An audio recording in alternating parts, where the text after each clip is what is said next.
আমি আলহামদুলিল্লাহ ইমারতে ইসলামিয়া আজ পৃথিবীতে একটা মাত্র দেশ, বুকে হাত দিয়ে বলতে পারি 100 ভাগের মধ্যে 100 ভাগ আল্লাহর কোরআনের নীতি অনুযায়ী রাষ্ট্র পরিচালিত হচ্ছে। 30 জনের মতো মন্ত্রী পরিষদ, এই 30 জন মন্ত্রীর মধ্যে 28 জনই দেওবন্দি আলেম, এবং তারা এই রাষ্ট্র পরিচালনা করতেছে। এই রাষ্ট্রের এক একজনের নাম শুনলেই তো আপনারা শুনবেন আশ্চর্য। একজনের নাম হলো আজকে সারা গোটা ভারত যাকে নিয়ে নাচতেছে, মোল্লা মোহাম্মদ আমির খান মুত্তাকি। মোল্লা, শুরুতে মোল্লা, শেষে মুত্তাকি, মানে পরহেজগার মোল্লা। আমার মতো তোমার মতো সাধারণ মোল্লা না। কেমন মোল্লা? আরে পরহেজগার মোল্লা। এই পরহেজগার মোল্লা আজকে ইমারতে ইসলামিয়ার পররাষ্ট্রমন্ত্রী। তাকে অভ্যর্থনা জানানোর জন্য তোমরা যেই ভারতের আশীর্বাদ নেওয়ার জন্য বছরের পর বছর লাইন ধরে দাঁড়ায় থাকো, সেই ভারতের পররাষ্ট্রমন্ত্রী মোল্লা আমির খান মুত্তাকিকে একবার সাদর অভ্যর্থনা জানিয়ে নিজেকে ধন্য মনে করতে পারে। মুহতারাম হাজিরিন, সেই রাষ্ট্রের বিচার ব্যবস্থা আজ যুদ্ধ বিধ্বস্ত। 40 বছর ধরে যেই রাষ্ট্রের যুদ্ধ চলছে, সেই যুদ্ধ বিধ্বস্ত একটা দেশ, যে দেশে লক্ষ লক্ষ মানুষের কাছে অস্ত্র, এবং এই সাধারণ এই বন্দুক মার্কা অস্ত্র না, অত্যাধুনিক অস্ত্র, যে অস্ত্র দিয়ে তারা সোভিয়েত ইউনিয়নের সাথে যুদ্ধ করেছে, যে অস্ত্র দিয়ে তারা আমেরিকা সহ পশ্চিমা ন্যাটো বাহিনীকে কুত্তা পেটা করে বিদায় করছে। এই ধরনের ভারী অস্ত্র 2-4 লক্ষ না, বরং কয়েক মিলিয়ন মানুষের হাতে আছে। অথচ গত 4 বছরে কোনো একটা ডাকাতির ঘটনা নাই, কোনো একটা সন্ত্রাসের ঘটনা নাই। রাত 2টোর সময় আমরা পাহাড়ি পথে 500 কিলোমিটার পথ চলেছি। লা ইয়াখাফু আহাদান ইল্লাল্লাহ, ভয়ের কোনো কারণ নাই। কেউ রাতে 2টার সময় এসে তোমার বুকে পিস্তল ঠেকায় বলবে পকেটে যা আছে দিয়ে দাও, কল্পনাও করা যায় না। কেউ এসে তোমার কাছে চাঁদা চাবে, চিন্তাও করা যায় না।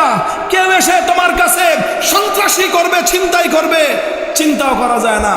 জিজ্ঞাসা করলাম মোল্লা আব্দুল হাকিম হাক্কানি হাফিজাহুল্লাহ, দেশের শীর্ষ আলেমে দ্বীন এবং প্রধান বিচারপতি, তার বড় বড় আরবি কিতাব আছে কিভাবে কাজা পরিচালিত হয়। ওলামা একরাম এই সমস্ত আমাদের কিতাবগুলো এনে আপনার দারুল ইফতায় পড়ান।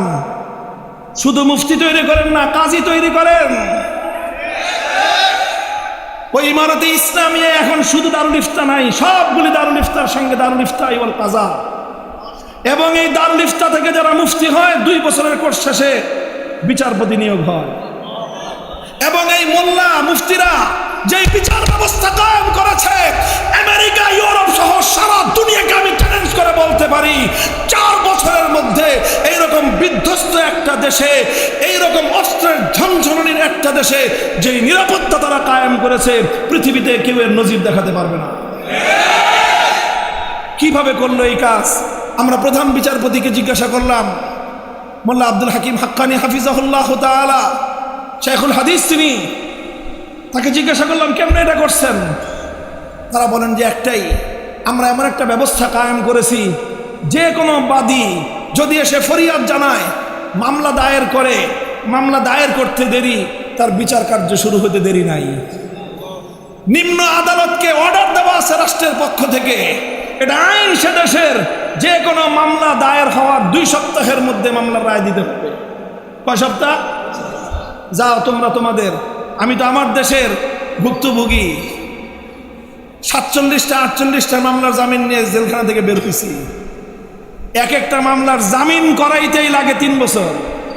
এরপরে তো এই মামলা যে কত বছর ধরে চলবে আল্লাহই মালুম।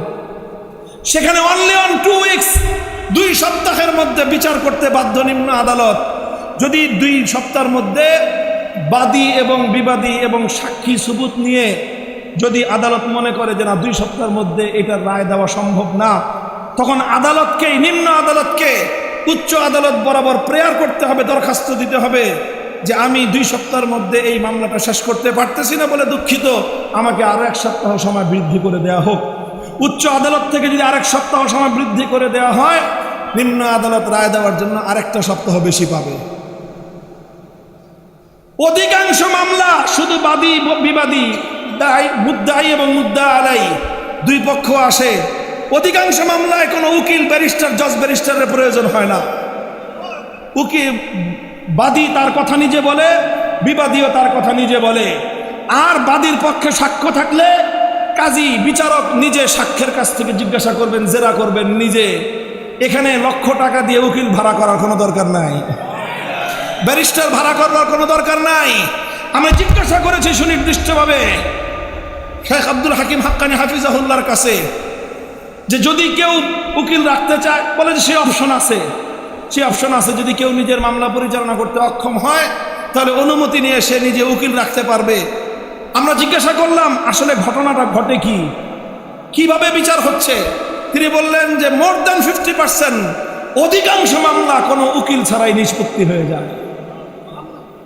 এই সেই বিচার ব্যবস্থা, আল কোরআনের বিচার ব্যবস্থা, ইসলামের বিচার ব্যবস্থার মাধ্যমে মিলিয়ন মিলিয়ন মানুষের কাছে এইরকম প্রাণঘাতী অস্ত্র থাকা সত্ত্বেও এই অস্ত্র তারা জনগণের কাছ থেকে কেড়ে নেয় না।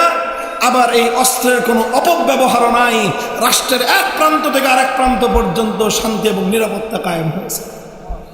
4 বছরে এই যে পশ্চিমা মিডিয়া এত হাউকাউ করে, এত চিল্লাচিল্লি করে, কিন্তু এমন কোনো নিউজ ছাপাতে পারে নাই যে আফগানিস্তানের অমুক প্রদেশে, ইমারতে ইসলামের অমুক প্রদেশে অমুক জায়গায় ডাকাতি হয়েছে, অমুক জায়গায় সন্ত্রাসী 2 গ্রুপের মারামারিতে 3 জন মানুষ মারা গেছে, অথবা কোনো রাজনৈতিক দলের আন্তদলীয় কোন্দলে 120 জন মানুষ মারা গিয়েছে। এই সমস্ত কোনো কাহিনী সেই দেশে না। কারণ আল কোরআনের বিচার ব্যবস্থা, এই বিচার শুধু মুসলমানদের জন্য না, এই বিচার যেমন মুসলমানদের জন্য একইভাবে অন্যান্য সংখ্যালঘুরাও যে কেউ এসে প্রধান বিচারালয়ে বিচার চাইতে পারে, 2 সপ্তাহের মধ্যে তার ন্যায় বিচার নিশ্চিত করা হবে। মুহতারাম হাজিরিন, আমার আলোচনা শেষ। আমি বলতে চাই ইসলাম অনুযায়ী রাষ্ট্র পরিচালনা এটা শুধুমাত্র কিতাবী বিষয় নয়। ইসলাম অনুযায়ী রাষ্ট্র পরিচালনা করা এটা শুধুমাত্র থিওরিটিক্যাল এবং তাত্ত্বিক কোনো বিষয় নয়, বরং আজকের পৃথিবীতে এটা জ্বলন্ত একটা প্র্যাকটিক্যাল বিষয়।